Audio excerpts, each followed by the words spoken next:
ओम भूर्भुवः स्वः तत्सवितुर्वरेण्यं भर्गो देवस्य धीमहि धियो यो नः प्रचोदयात्। आइए वेदवाणी में पुनः आपका स्वागत है।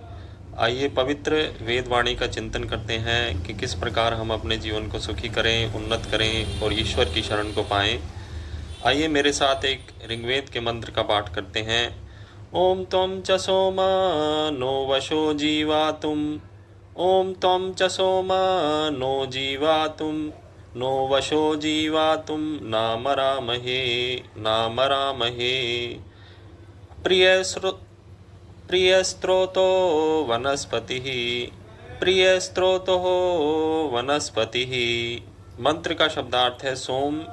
हे सोम, हे पवित्र परमात्मन, हे शांत स्वरूप परमात्मन। त्वं च, तुम यदि नह जीवातुम वशः, हमारे जीवित रहने की इच्छा करते हो तो ना मरामहे, हम मर नहीं सकते हैं।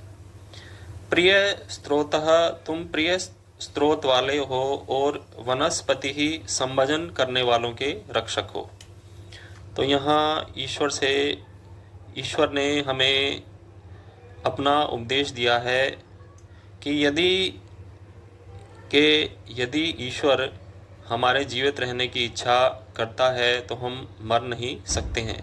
तो यह ईश्वर का वरदान है अपने भक्तों के लिए कि यदि हम ईश्वर की स्तुति करेंगे, प्रार्थना करेंगे, उपासना करेंगे और वेदों में दी हुई उसकी आज्ञा का पालन करेंगे तो हम मरेंगे नहीं। हम 100 वर्ष की जो नियत आयु है उससे पहले हमारी मृत्यु नहीं होगी, और यदि हुई भी तो उसमें भी ईश्वर का कल्याण होगा। तो जो ईश्वर के मार्ग पर चलते हैं, सत्य के मार्ग पर चलते हैं, ईश्वर की भक्ति करते हैं, तो उनके मार्ग में नाना प्रकार की विपदाएं भी आती हैं। जो कि सत्य के विरोधी लोग हैं, जो कि भक्तजन नहीं हैं, नास्तिक लोग हैं, वह उन्हें नाना प्रकार से उत्पीड़ित करते हैं, परेशान करते हैं, दुखी करते हैं। लेकिन वह, क्योंकि ईश्वर की भक्ति में मग्न होने वाले जो विद्वान हैं, सन्यासी हैं, वह उससे उद्विग्न नहीं होते हैं। तो यह ईश्वर की भक्ति का वरदान है कि ईश्वर की भक्ति करने से उनमें बल आता है, उनमें शांति आती है, सत्य का पालन होता है। तो जैसे कि स्वामी दयानंद भी हुए, वह सत्य मार्ग पर चले, वेद के मार्ग पर चले, तो नाना प्रकार से असत्य के विरोधी लोगों ने, वेद के विरोधी लोगों ने उनका नाना प्रकार से उत्पीड़न किया, उन्हें परेशान किया, लेकिन वह अपने सत्य मार्ग पर अडिग रहे, चलते रहे अपने मार्ग पर।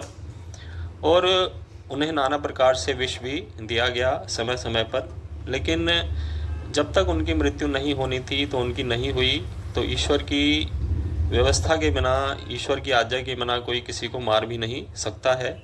तो यह जन्म और मृत्यु भी ईश्वर के अधीन है कि यदि जब तक किसी मनुष्य का जीना है तो उससे पहले उसका मरण नहीं होगा।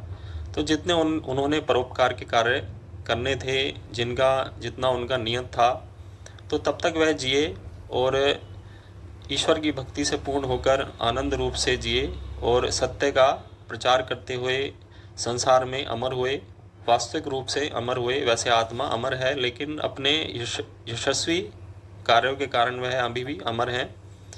तो इसीलिए हमें भी ईश्वर का भक्त बनना होगा, ईश्वर की स्तुति, प्रार्थना और उपासना करनी होगी, और सत्य मार्ग पर, जैसा कि वेदों में बताया गया, उसमें चलना होगा। तो हमारे आचार्य अभय देव जी, विद्यालंकार जी इसका विनय करते हुए कहते हैं, इसका व्याख्या करते हुए कहते हैं कि मरने से डरने वाला यह संसार, ईश्वरत्व को ना जानने वाला यह संसार, यूं ही भय, त्रास और मरणाशंका से मरा जाता है। क्योंकि मृत्यु का भय सभी को होता है, विशेषकर जो सामान्य व्यक्ति होते हैं, जो ईश्वर के भक्त नहीं होते, उन्हें मृत्यु का भय होता है और वह उसकी आशंका से त्रस्त रहते हैं कि कभी भी मृत्यु हमारे समीप आ सकती है। तो वह उससे भयभीत रहते हैं। लेकिन भक्त को ऐसी कोई भी परेशानी नहीं होती है क्योंकि वह जानता है कि जब तक ईश्वर की इच्छा है कि हम जिएं, तब तक हम जिएंगे और आनंद से जिएंगे, सुख से जिएंगे। और आगे कहा उन्होंने कि जब ईश्वर की इच्छा होगी तब तो मरना उनके लिए भी उतना ही आनंददायक होगा जितना कि उसकी इच्छा से जीना आनंददायक है। तो वह जो भक्त होता है वह जीने में भी आनंद मनाता है और उसे मरने से भी कोई भय नहीं होता और उसमें भी उसे आनंद अनुभव होता है। तो वे संसार की किसी भयंकर से भयंकर वस्तु से भी नहीं डरते हुए तेरे स्तोत्र गाते हुए निर्भय फिरते हैं। जो ईश्वर के भक्त होते हैं वह निर्भय रूप से ईश्वर की प्रशंसा करते हुए, उसके बारे में उपदेश करते हुए और जो वेदों में कर्तव्य बताए हैं उसका उपदेश करते हुए वह सर्वत्र गान करते फिरते हैं और आनंद से रहते हैं। तो प्यारे स्तोत्रों से ईश्वर को रिझाना व उसका स्तुतिगान करना और ईश्वर की भक्ति का प्रचार करना, प्रसार करना, यही उनका लक्ष्य होता है कि प्रत्येक व्यक्ति को ईश्वर की भक्ति में लगाएं कि वह भी ईश्वर का भक्त बने और संसार में सुख को प्राप्त करे। तो अपनी रक्षा व आरक्षा की चिंता वे उस पर छोड़ देते हैं और निश्चिंत हो जाते हैं कि उन्हें ना तो अपनी रक्षा की चिंता होती ना ही रक्षा की। वह उसका भार ईश्वर पर छोड़ देते हैं और अपने कर्तव्य कर्मों पर चलते रहते हैं। और जब परम रक्षक परमात्मा संवचन करने वालों की रक्षा करने वाला विद्यमान है ही तो उन्हें किस बात की चिंता। तो ईश्वर परम रक्षक है। तो रक्षा के दो अर्थ हैं, एक तो हानि से रक्षा। तो भक्त की हानि से रक्षा होती है क्योंकि वह सत्य मार्ग पर चलता है।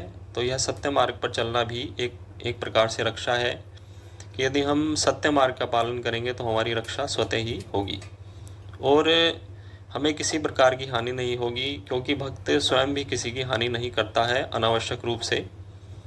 तो इसीलिए यह ईश्वर का नियम है कि जैसा करोगे वैसा ही प्राप्त होगा। तो उसको भी किसी प्रकार की हानि नहीं होती है ईश्वर की न्याय व्यवस्था से। और दूसरा, रक्षा का अर्थ पालन भी होता है कि ईश्वर अपने भक्त का पालन करता है, उसको सभी प्रकार से सुखी करता है, उसको आनंद देता है अपना, क्योंकि वह उसके ध्यान समाधि में आनंद प्राप्त करता है प्रतिदिन प्रातः और सायं, और वैसे भी उसे संसार में सुख की प्राप्ति होती है। तो विषय सुख जो उसे आवश्यक मिलने हैं वह भी मिलते हैं और जो परमानंद है वह भी ईश्वर के ध्यान से उसे मिलता है। तो हमें भी ईश्वर की रक्षा में जाना है, उसकी शरण में जाना है, उसके पालन को प्राप्त करना है। तो हमें भी वैसा ही बनना होगा जैसे कि भक्त होते हैं। हमें भी सत्य मार्ग का अनुसरण करना होगा, ईश्वर की भक्ति करनी होगी और अपने कर्तव्य कर्मों का अनुष्ठान करना होगा। तो जो वेदों में ईश्वर ने हमारे लिए कर्तव्य कर्म बताए हैं वह हम प्रतिदिन करें कि जिससे हमारी रक्षा हो, पालन हो। हम दूसरों का पालन करें तो हमारा भी पालन होगा। यह ईश्वर की न्याय व्यवस्था है। तो आगे कहा, कैसी निश्चिंतता और निरापदता की अवस्था है, अमृत्युता अमरता का कैसा आनंद है। तो भक्त इस आनंद का अनुभव करता है क्योंकि वह सत्य मार्ग का अनुसरण करता है। तो नाना प्रकार के कलेश बताए गए हैं, अविद्या, अस्मिता, राग, द्वेष, अभिनिवेश। तो यह इसमें जो अंतिम कलेश है अभिनिवेश, उसका भय एक भक्त को सताता नहीं है। तो ऐसे ही उसकी अविद्या, अस्मिता भी दूर होती है, राग द्वेष भी दूर होता है जब वह सही मार्ग पर चलता है, सत्य मार्ग पर, वेद के मार्ग पर। तो आइए हम भी उसका अनुसरण करें। आइए मनुस्मृति के एक श्लोक का हम चिंतन करते हैं कि हमारे जीवन में कर्तव्य कर्म क्या है, विशेषकर गृहस्थ लोगों के लिए। तो जो पंच महायज्ञ बताए गए हैं मनुस्मृति में 3 अध्याय में 69वां श्लोक में ऋषि कहते हैं, महर्षि भी पंच महायज्ञ क्लिप्तः, के महर्षियों के द्वारा 5 महायज्ञ हमारे लिए निश्चित किए गए हैं। उन्होंने वेदों का अध्ययन किया और हमारे लिए 5 महायज्ञ प्रतिदिन करने बताए गए गृहस्थ के लिए, जिनमें से जो पहले 2 यज्ञ हैं वह ब्रह्मचारी के लिए भी अनिवार्य हैं। तो यह जो यज्ञ हैं उनके नाम अगले श्लोक में बताए गए। अध्यापनम ब्रह्म यज्ञ। तो ब्रह्म यज्ञ कहते हैं अध्यापन को, पढ़ाने को, पढ़ने और पढ़ाने को। किसको? तो वेदों की विद्या को पढ़ने पढ़ाने का निर्देश दिया गया है और जो वेद के अनुकूल भी है उसे भी पढ़ाने का निर्देश है। तो जो सत्य विद्या है उसको पढ़ें और पढ़ाएं कि जिससे कि संसार में ज्ञान का प्रसार हो, अविद्या हटे और संसार विद्या के फल से आनंद को पाए, सुख को पाए। तो अगला यज्ञ बताया गया पितृयज्ञ तु तर्पणम। तो पितृयज्ञ कहते हैं तर्पण को कि माता पिता और जो बड़े लोग हैं गुरुजन आदि, उनकी सेवा आदि से, भोजन आदि से, वस्त्र आदि से उनका तर्पण करें, उनकी तृप्ति करें। तो यह पितृयज्ञ है। तो अगला यज्ञ बताया होमो दैवो। तो दैव यज्ञ है होम करना, हवन करना, अग्नि में घृत और सामग्री की आहुति देना और समिधाओं से अग्नि को प्रदीप्त करना, फिर उसमें आहुति देना अच्छे अच्छे पदार्थों की, जिससे कि वायु में शुद्धि फैले, जल में भी फिर निरोगता आए, औषधीय गुण आए। क्योंकि जितनी भी हम जड़ी बूटी डालेंगे वह आकाश में जाएगी, फिर बादलों में मिलेगी और फिर पुनः जल के साथ बरसेगी, फिर खेतों में भी जाएगी, वहाँ से फिर उसमें भी औषधीय गुण आएंगे, जो कि वनस्पति है, जो कि पदार्थ हैं, अन्न आदि जो हम पैदा करते हैं, जो हमारे कृषक लोग। तो यह दूसरा यज्ञ है। तीसरा यज्ञ उन्होंने बताया होमो दैवो, कि दैव यज्ञ होम करना, अग्निहोत्र करना, हवन करना है। तो अगला यज्ञ है बलिर्भोतो। तो प्राणी मात्र की, भूत मात्र की सेवा करना, जो हमारे पर आश्रित हैं, जन, पशु पक्षी इत्यादि, जो कि जिन्हें बाहर से भोजन प्राप्त होने में कठिनाई होती है, तो उनको अन्न जल देना। और जो हमारे सेवक आदि हैं, जो हमारे पर आश्रित हैं, उनको भी अन्न जल आदि से तृप्त करना, उन्हें भी भोजन का भाग देना। फिर उस भोजन के भाग देने के बाद ही फिर गृहस्थ को भोजन करने की आज्ञा है। तो अगला यज्ञ आया निरीयज्ञो तिथि पूजनम, कि अतिथि पूजन करना निरीयज्ञ है, अतिथि यज्ञ है। अतिथि कहते हैं जिसकी आने की तिथि नहीं होती, जैसे कि साधु सन्यासी जो कि वेद का प्रचार करते हुए चारों ओर भ्रमण करते हैं, वे यदि हमारे समीप आएँ तो हम उनको भोजन आदि से तृप्त करें, पहले उन्हें आमंत्रित करें अपने घर पर आने के लिए, फिर उनके लिए बैठने के लिए आसन, पीने के लिए जल, खाने के लिए भोजन इत्यादि दें और फिर उनसे ज्ञान की चर्चा करें, उनसे ज्ञान अर्जित करें। जो भी हमारी शंका और समाधान है उनका भी उनको भी पूछें, उसका समाधान, जो भी हमारी शंकाएं हैं तो शंका और समाधान करना उनके द्वारा। तो यह अतिथि यज्ञ है कि हमारे जो भी संदेह हैं विद्या के विषय में, ज्ञान के विषय में, तो उनसे पूछना कि क्या हमारा कर्तव्य है, क्या विद्या है। तो यह अतिथि यज्ञ है। तो इसमें से जो दो यज्ञ हैं, ब्रह्म यज्ञ और देव यज्ञ, वह ब्रह्मचारी के लिए भी अनिवार्य हैं और बाकी शेष यज्ञ अनिवार्य नहीं हैं। यदि, क्योंकि विद्यार्थी गुरुकुल में पढ़ते हैं वैसे, और वहाँ जो गुरु इत्यादि हैं केवल उनकी आज्ञा का पालन करें और विद्या का अर्जन करें, यह उनका मुख्य कार्य होता है। इसलिए अन्य यज्ञ उनके लिए अनिवार्य नहीं है। परंतु यदि आवश्यक हो, यदि कोई सामने कोई स्थिति उपस्थित हो, या तो वह यह यज्ञ भी करें तो भी कोई हानि नहीं है, तब भी उन्हें लाभ ही होगा। परंतु उनके लिए मुख्य रूप से ब्रह्म यज्ञ, वेदों का पढ़ना पढ़ाना, सत्य विद्या का पढ़ना पढ़ाना और होम करना अर्थात देव यज्ञ करना उनके लिए भी अनिवार्य बताया गया है। तो यह जो पंच यज्ञ हैं, ब्रह्म यज्ञ, पितृयज्ञ, देव यज्ञ, बलिवैश्वदेव भूत यज्ञ और अतिथि यज्ञ, तो यह 5 यज्ञ हुए।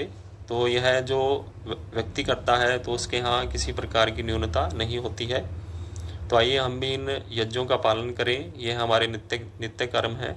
और साथ में तो जो पहला यज्ञ था ब्रह्म यज्ञ, वेदों का पढ़ना पढ़ाना, उसके साथ ईश्वर की उपासना करना, संध्या करना, वह भी उसमें आता है।